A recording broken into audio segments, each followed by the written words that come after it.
Selamat menyaksikan di Wildan Channel. Jangan lupa subscribe, like, komen, dan share. Keturunan Nabi Muhammad SAW disebut dengan Zuriyatun Nabi, Zuriyah Rasul. Banyak orang mengatakan keturunan Nabi Muhammad SAW banyak terdapat di Yaman.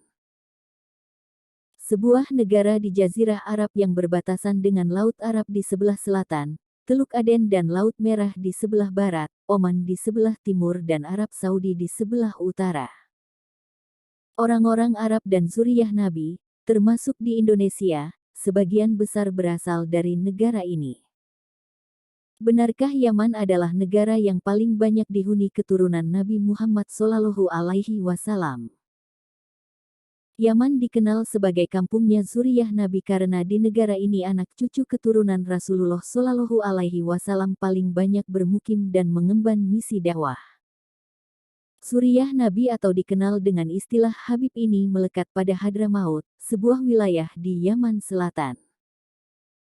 Menurut Habib Zain bin Umar, orang-orang Hadramaut Yaman dari golongan Sayyid datang ke Nusantara lewat Muhammad Al-Faqih Muqaddam bin Muhammad Sahib Mirbat. Merunut silsilah dan sejarah keluarga, keturunan Nabi yang pindah ke Hadramaut dari Basrah ialah Ahmad Al-Muhajir, generasi ke-8 dari keturunan Ali bin Abi Thalib dan Fatimah Az-Zahra. Di Indonesia, anak cucu keturunan Nabi Muhammad SAW ini biasa dijuluki Habib, Habaib untuk jamak, Syed atau Sayyid. Sedangkan untuk perempuan biasanya dipanggil Syarifah atau Sayyidah. Diketahui bahwa Habib dalam bahasa Arab bermakna orang yang dicintai. Julukan ini cukup populer di kalangan orang Indonesia dan Malaysia sebagai sebutan untuk keturunan Nabi Muhammad SAW melalui nasab dari Sayyidah Fatimah Az-Zahra, putri Nabi Muhammad dan suaminya Ali bin Abi Thalib. Para habaib yang menetap di Indonesia dan keturunannya menjadi warga negara Indonesia, WNI, mayoritas adalah keturunan Sayyidina Husain bin Ali. Menurut Lembaga Pencatat Nasab dan Silsilah para Habib di Indonesia, Ar-Rabithah Alawiyah, ada sekira 20 juta orang di seluruh dunia yang menyandang gelar Habib dari 114 marga. Dai yang belajar tafsir Al-Quran dan Hadits di Universitas Al-Azhar Kairo, Ananda Al-Hafiz, dilansir dari Quora mengatakan, bagi kalangan Sayyid, nama Zain Umar bin Smith tidak asing lagi. Beliaulah Ketua Umum Organisasi Pencatat Keturunan Nabi Muhammad SAW di Indonesia bernama Rabithah Alawiyah. Bagi Anda yang tergolong Sayyid atau segaris keturunan Nabi, lembaga inilah yang bakal mengeluarkan buku nasab keturunan Nabi. Buku ini semacam sertifikat yang isinya silsilah keluarga dalam aksara Arab gundul yang jika dirunut ke atas bakal bertemu dengan Sayyidah Fatimah Az-Zahra, putri Rasulullah. Asal mula Habib di Indonesia. Sebagaimana diungkapkan Habib Zain bin Umar, anak keturunan Nabi Muhammad SAW yang ada di Indonesia berasal dari Hadramaut Yaman lewat Muhammad Al-Faqih Muqaddam bin Muhammad Sahib Mirbat. Keturunan Nabi yang pindah ke Hadramaut dari Basrah ialah Ahmad Al-Muhajir, generasi ke-8 dari keturunan Ali bin Abi Thalib dan Fatimah Az-Zahra. Beliau pergi bersama keluarganya. Sementara saudaranya, Muhammad bin Isa, tetap di Irak di masa pemerintahan Khalifah Abbasiyah. Sebelum ke Yaman, Zuriyah Nabi yang lebih dikenal Al-Imam Ahmad bin Isa ini semula hijrah ke Madinah dan Makkah, sekira tahun 896 Masehi, di dekat makam buyutnya. Alasan kepindahannya karena saat itu ada banyak fitnah bahwa keturunan Rasulullah SAW bakal mengambil alih kekuasaan. Fitnah ini membuat pemerintah yang berkuasa saat itu cemas sehingga banyak keturunan Nabi diburu bahkan dibunuh. Imam Ahmad bin Isa tidak mau anak-anaknya terlibat dalam keruwetan politik.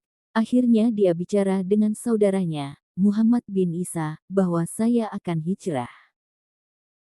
Hadramaut, sebuah lembah yang cukup subur untuk ukuran negeri Yaman, tetap saja suatu negeri miskin, kering kerontang, dan tidak ada apa-apa, demikian kata Habib Zain. Dia memikirkan supaya anak dan keturunannya memegang agama dengan murni, tidak terkontaminasi segala macam masalah politik. Zaman itu Hadramaut dihuni penduduk lokal yang tidak memegang mazhab seperti kita. Ahmad bin Isa berdakwah di situ. Dia mendapatkan perlawanan-perlawanan, penolakan-penolakan yang cukup keras sehingga terjadi friksi, sampai dia mendapatkan murid dan pengikut, cerita Habib Zain bin Umar. Keturunan dari Ahmad al-Muhajir inilah hingga Muhammad al-Faqih Muqaddam yang pergi ke Asia Tenggara dan Nusantara. Dari 3 golongan orang-orang Hadramaut yakni Sa'adah, Masyaikh, Kabail, kita lebih mengenal Said. Golongan ini yang kemudian kita kenal juga dengan panggilan Habib, kata Habib Zain seraya meluruskan istilah Habib. Seharusnya kita harus bisa memilah antara Said dan Habib. Apakah dia benar-benar baik, mengajar dengan ilmu dan akhlaknya juga baik, dan dia menjadi panutan. Salah kaprah antara Habib dan Said ini jadi perhatian Habib Zain. Ia memberi catatan, tidak semua Said bisa dipanggil Habib. Sebaliknya, setiap Said sudah pasti segaris keturunan Nabi. Sekarang titel Habib itu terjadi degradasi, menjadi panggilan keakraban, untuk akrab, ujarnya. Habib Zain bin Umar bin Smith berbicara mengenai sejarah orang-orang Hadramaut dan bagaimana organisasi Rabithah Alawiyah, yang dibentuk pada 1928 di Batavia, dijalankan hingga kini. Dalam keterangannya seperti diceritakan Ustadz Ananda Al-Hafiz, keturunan Muhammad al-Faqih Muqaddam, dibagi menjadi 2. Sosok yang banyak dikenal Syekh Abu Bakar, keluarga Al-Atas, keluarga Al-Habsi. Satu lagi dari ami ibu, Faqih Muqaddam itu keluarga seperti Al-Haddad bin Smith itu semua dari Amir Faqih. Kebanyakan keturunan Faqih Muqaddam masih di Hadramaut, banyak yang hijrah ke arah India. Mereka ada di Gujarat, dan keturunan inilah yang masuk ke Indonesia lewat Aceh. Melalui keturunan ini ada juga yang pergi ke Thailand dan Kamboja, ini kebanyakan keturunan dari Abdul Malik. Dikarenakan Abdul Malik itu diangkat mantu oleh raja, dia mendapat titel Al-Ahmad Khan. Pergi ke Indonesia lewat Aceh, lalu turun ke Palembang dan kemudian ke Jawa. Keluarga Ahmad Khan ini yang menurunkan Wali Sanga. Di Indonesia, para keturunan Nabi Muhammad SAW ini masuk dengan pendekatan kultur lokal. Diikuti, lalu sedikit-dikit digeser, sehingga tidak terjadi peperangan termasuk masuk kepada kesultanan-kesultanan. Maka jadilah Islam di Nusantara tanpa menumpahkan darah. Diakui sebagai dakwah paling efektif yang pernah ada di dunia. Semuanya bisa lihat, masuk tanpa peperangan. Dengan perkembangan ini, lalu keturunan-keturunan Nabi Muhammad SAW ini berasimilasi dengan penduduk setempat.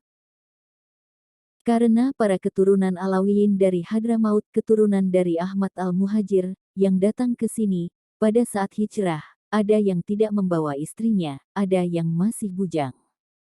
Kemudian menikah dengan orang-orang setempat. Ini kemudian menjadi satu kesatuan yang sempurna. Lalu keturunan-keturunan ini menjadi bagian bangsa ini. Mereka menghormati penduduk lokal dengan sebutan kalimat saudara ibu. Keturunan Rasul, kalau di kalangan keturunan Sayyidina Hasan, dikenal Syarif. Tetapi di kalangan Sayyidina Hussein disebut Said, kalau jamaah namanya Sa'adah.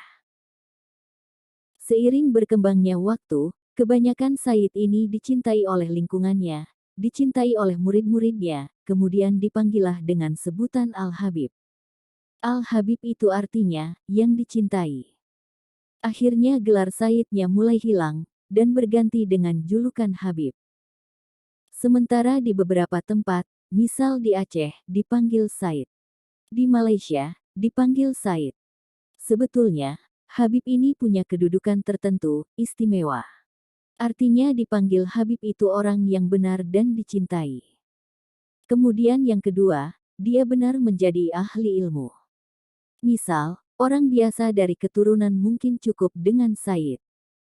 Tetapi sekarang titel Habib, karena terjadi degradasi, menjadi panggilan keakraban, untuk akrab. Jadi bukan untuk julukan ulama besar. Seharusnya kita bisa memilah antara Said dan Habib. Apakah orangnya benar-benar baik, mengajar dengan ilmu dan akhlaknya mulia, dan menjadi panutan? Kalau Said ya Said, kita dari keturunan. Orang dari keturunan menjadi seperti saya itu bukan pilihan, tetapi ini kodrat dari Allah, papar Habib Zain. Marga paling tua di Indonesia. Siapa yang tertua dari puluhan marga yang ada di Indonesia? Marga tertua dan paling dekat ialah Assegaf. Lalu Assegaf ini tinggi, keturunannya ada al-atas. Jadi kalau dilihat, rata-rata keturunan yang ada di Indonesia ini keturunan ke-37 atau ke-38. Di Indonesia, kalau di Jakarta, paling besar al-atas, nomor 2 al-Haddad. Kalau di Surabaya, mungkin yang banyak al-Jufri. Sekarang dari total 100 lebih marga yang ada di Indonesia, yang masih tersisa hanya 68. Lainnya punah, tidak ada keturunan. Ada yang masih banyak di Indonesia, sementara sudah tidak ada di Hadramaut. Marga Barakbah, misalnya, di sana sudah tidak ada, tetapi di Indonesia banyak. Jadi populasi keturunan para Said itu di Indonesia. Berapa jumlah total keseluruhan? Ini masih kita data. Saya belum bisa memberikan angka pasti, apakah totalnya 500.000, apakah 1 juta, apakah 1,5 juta, saya belum tahu, jelas Habib Zain. Tetapi karena kelihatannya besar sekali, setiap orang punya pengaruh besar. Kalau di Jakarta, ada di Tanah Abang, Kampung Melayu, Pekojan, dan yang terbesar di Condet, Jakarta Timur. Karena Condet ini bukan hanya orang Jakarta saja, tetapi banyak juga hijrahan dari Jawa Timur, tinggalnya di Condet, membentuk komunitas kampung Arab lebih besar. Wallahu a'lam bishawab.